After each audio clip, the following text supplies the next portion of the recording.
Selamat malam buat semua di mana saja berada, dan pada sesi ini Empu akan merangkum menanggapi komentar-komentar dari semua saudara kita yang ada seperti itu. Tentunya komentar-komentar ini sebenarnya terlepas daripada baik buruknya. Pernah Empu katakan, itulah namanya kita demokrasi. Sebagai kita adalah negara republik, demokrasi, dan apa yang disampaikan itu semua sah-sah saja menurut buah pikiran masing-masing.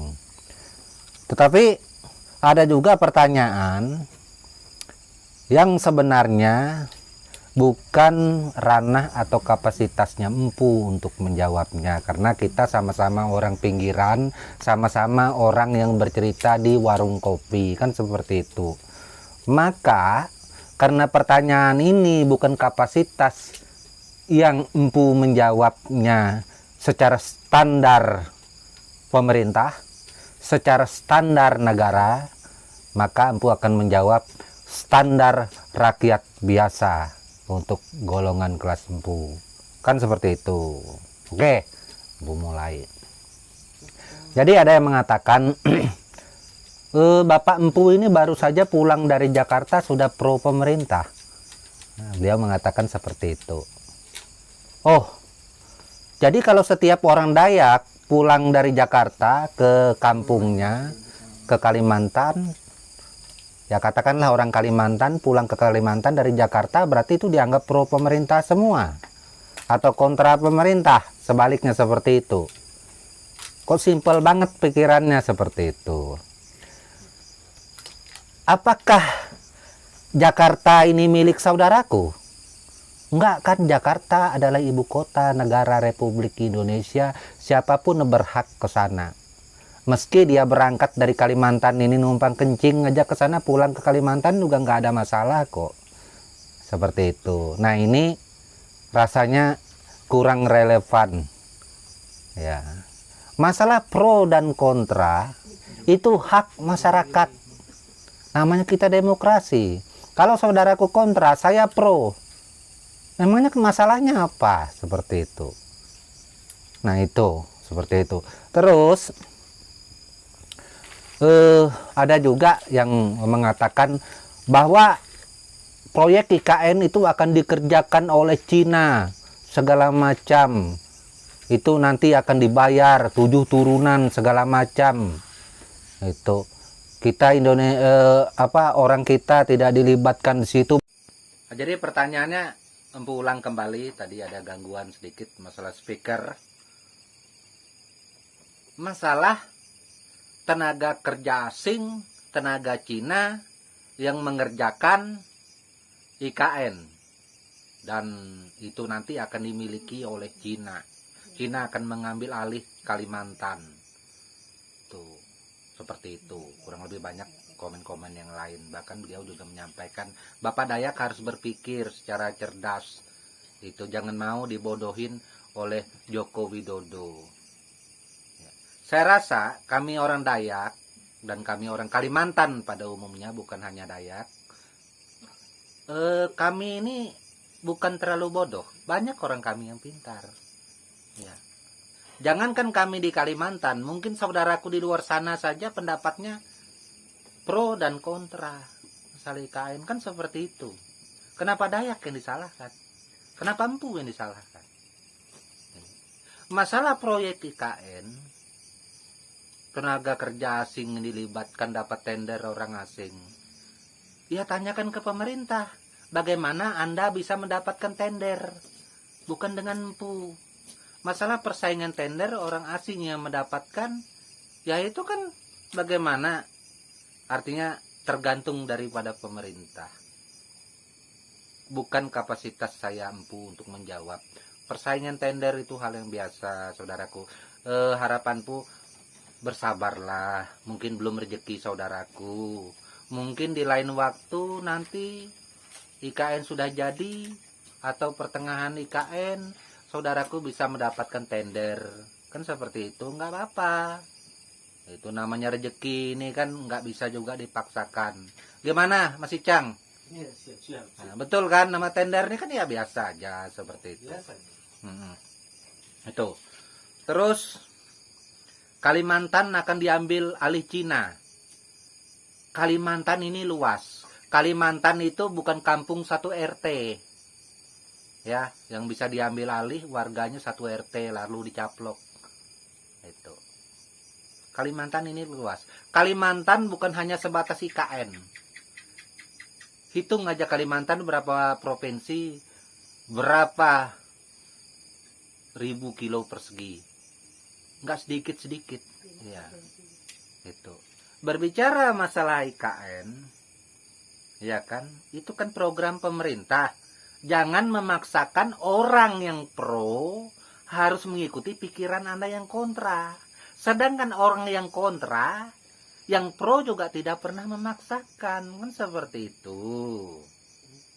Ya, itu kita ambil kata baiknya seperti itu. Kemudian ada yang mengatakan nanti banyak orang asing masuk, banyak investor nanti yang mengambil alih yang berkuasa. Salah saudaraku, bukan investor yang berkuasa, tapi setiap investor yang bermodal besar tentunya dia mengharapkan keuntungan lebih besar, itu di mana saja. Kita lihat Jakarta. Jakarta itu dibangun bukan hanya orang di situ saja yang membangun. Banyak yang ikut terlibat. Uang dari mana? Nah, ini jadi bandingan. Sampai Jakarta menjadi besar, ibu kota negara Republik Indonesia, menjadi maju. Banyak investor masuk, investor asing. Dan investor Cina banyak kok yang di Jakarta. Nggak percaya silakan saudara cross check. Ya. Bahkan pabrik-pabrik rokok besar itu punya Cina. Ya, banyak. Pedagang-pedagang Cina juga banyak. Jadi Cina dari zaman dulu sudah ada di negara kita. Bahkan ikut membantu membela kemerdekaan Republik Indonesia juga ada orang Cina sebagai pahlawan. Nggak percaya, buka lagi sejarah. Gitu. Kita tidak berbicara suku Cinanya. Ini negara Cinanya. Apalagi negara Cina. Nggak ada urusan, negara Cina itu sudah maju. Maju pesat. Seperti itu. Kalau negara Cina mau mendirikan negara di negara kita, Indonesia, ngambil alih, perang dong. Angkatan perang kita juga. Ya, mungkin. Artinya kalau untuk ibaratnya perang masing-masing pihak, pasti itu nggak main-main. Masalah menang kalahnya empu tidak bisa mengatakan itu, karena ini menyangkut negara, menyangkut kehormatan negara. Itu. Terus masalah utang yang kalian serang empu di konten YouTube ini. Loh, yang namanya utang itu harus dibayar. Gimana sih? Ada nggak utang yang nggak dibayar? Ya memang ada utang nggak dibayar, berarti orang ini nggak benar gitu. Jangankan utang negara, utang dirimu pribadi aja harus kamu bayar. Seperti saya punya utang, saya bayar. Seperti itu. Real. Tapi itu empu utangnya besar, empu sampai anak cucu bayar. Gimana ceritanya? Ini kan hutang negara, yang bayar ya negara, uang kas. Seluruh masyarakat kita Indonesia juga menyumbang di sana. Bukan utangmu pribadi. Kalau utangmu pribadi sampai datuk buyutmu tidak akan terbayar itu. Percaya aja. Ya. Jangankan 7 turunan, 100 turunan juga tidak akan terbayar. Kalau kita berbicara pribadi. Ini masalah negara. Ini jadi jangan juga terlalu berlebihan memaksakan buah pikiran orang masuk ke buah pikiran kita seperti ini. Yang empu sampaikan ini, empu tidak memaksakan mengikuti pikiran empu. Masing-masing mempunyai pikiran. Itu negara demokrasi. Kalau seumpamanya kita ini berdebat, saya rasa sampai hari kiamat tidak akan berakhir masing-masing punya argumen. Ya, saudaraku yang berkomentar menyerang Empu, memang Empu nggak marah. Saudaraku merasa lebih hebat, lebih menang. Belum. Empu juga tidak pernah merasa kalah kalau untuk masalah ini. Sampai kapanpun. Terserah. Ya. Seperti itu. Yang benar, Empu kan sudah menyampaikan itu program pemerintah. Mau jadi IKN silahkan, tidak jadi juga nggak apa-apa. Ini yang lebih lucu, Empu diminta menolak IKN. Gimana ceritanya?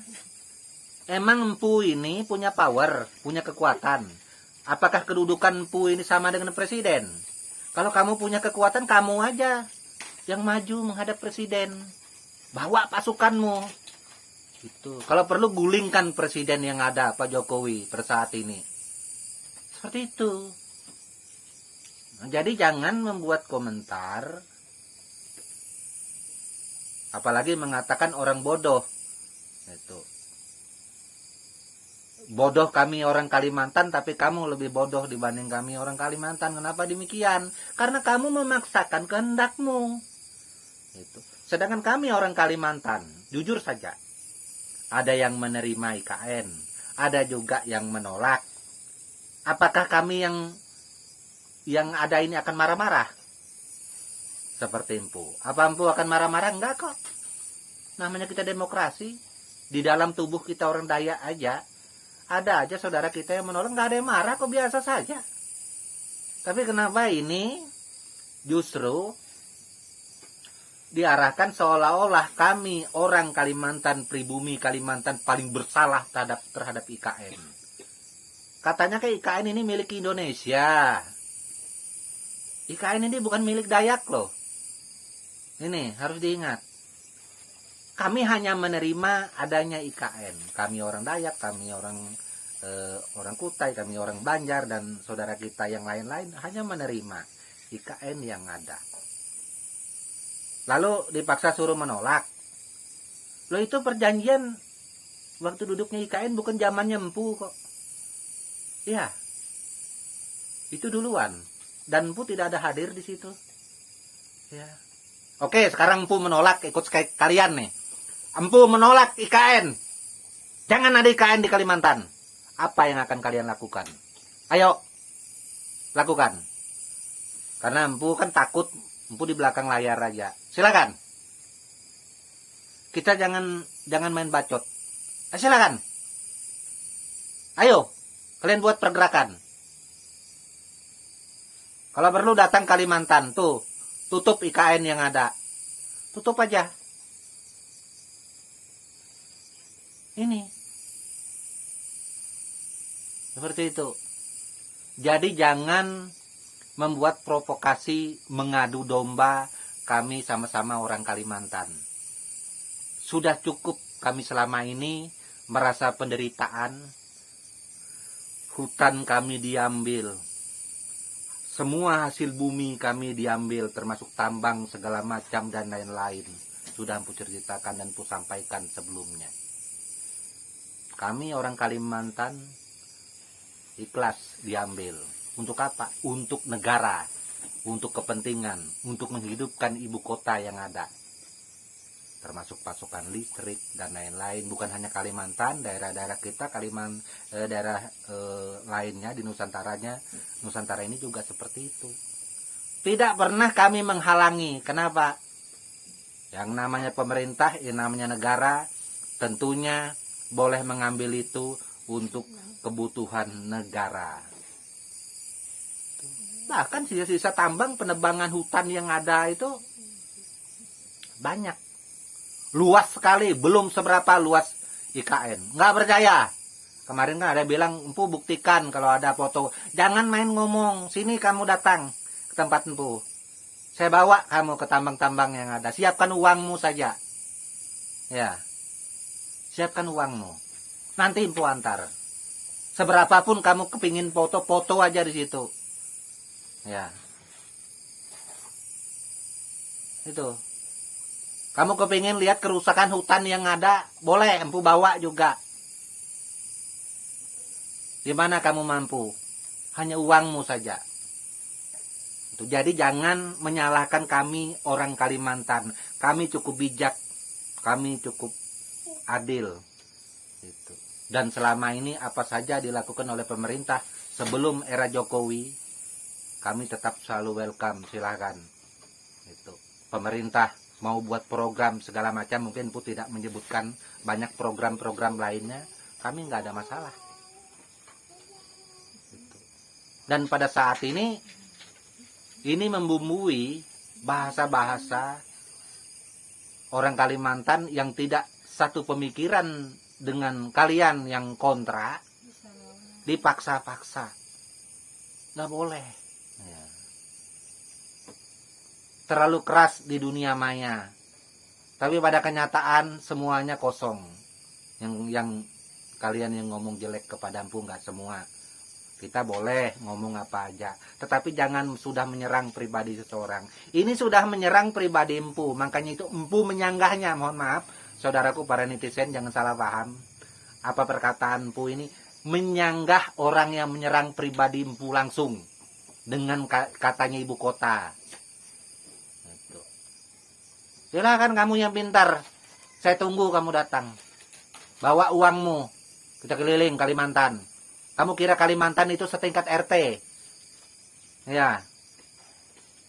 Orang asing segala macam masuk Kalimantan itu gimana nggak dihitung. Jakarta itu banyak orang asing, coba kamu data. Nggak ada masalah kok. Namanya ibu kota negara itu jangankan orang asing. Mungkin hantu aja ada. Itu. Ini ngomongnya itu, kita boleh ngomong apa aja, tapi jangan menyerang orang. Nggak boleh. Itu. Saya bukan badan negara. Seperti kata Pak Rocky Gerung, saya tidak menyerang Pak Jokowinya. Saya menyerang yang namanya pemerintahan presidennya. Seperti itu. Kalau saudara yang seperti ini sudah menyerang empunya langsung. Orangnya ini, mohon maaf, jangan salah pengertian, nanti ada saudara kita yang baper lagi. Padahal ini kalimat yang empu tujukan kepada ada beberapa orang yang langsung menyerang empu dengan kata-kata yang empu anggap tidak layak. Itu. Seperti itu. Komen silakan, masalah tidak setuju segala macam dengan alasan segala macam. Jangankan masalah 100 tahun HGU 5 juta tahun juga nggak apa-apa kamu sampaikan, nggak masalah. Itu. Kita kan ngomong di warung kopi peribahasanya. Itu. Nggak ada masalah. Tapi jangan menyerang. Inilah, jadilah orang yang berpendapat yang bijak, yang baik. Boleh kita menyampaikan sesuatu. Jangan dengan ini, tetapi dengan ini. Itu. Jangan dengan emosi. Seperti tadi, masalah tender Cina, proyek Cina yang menggarap segala macam. Loh, itu kan bukan urusan empu. Iya, sekali lagi. Itu. Bersabarlah kalau tender belum kamu dapat. Belum rezekimu. Gimana Cang, sekali lagi, betul nggak empu ngomong? Betul. Mantap. Ya, oke, akhir kata buat semua saudaraku, itu saja yang dapat empu sampaikan. Mohon maaf perkataan empu ini tidak kepada semua saudaraku yang ada di sana. Wah, nanti waduh, empu ini ngomongnya jelek-jelek. Itu katanya demokrasi, kami yang menolak dikatakan seperti ini. Enggak, semua orang boleh, ada yang menolak, ada yang menerima, itu sah, nggak ada urusan. Ini yang empu katakan kepada ada segelintir orang yang langsung menyerang pribadi empu yang harus empu sanggah. Seperti itu. Dan akhir kata, empu ucapkan salam budaya serta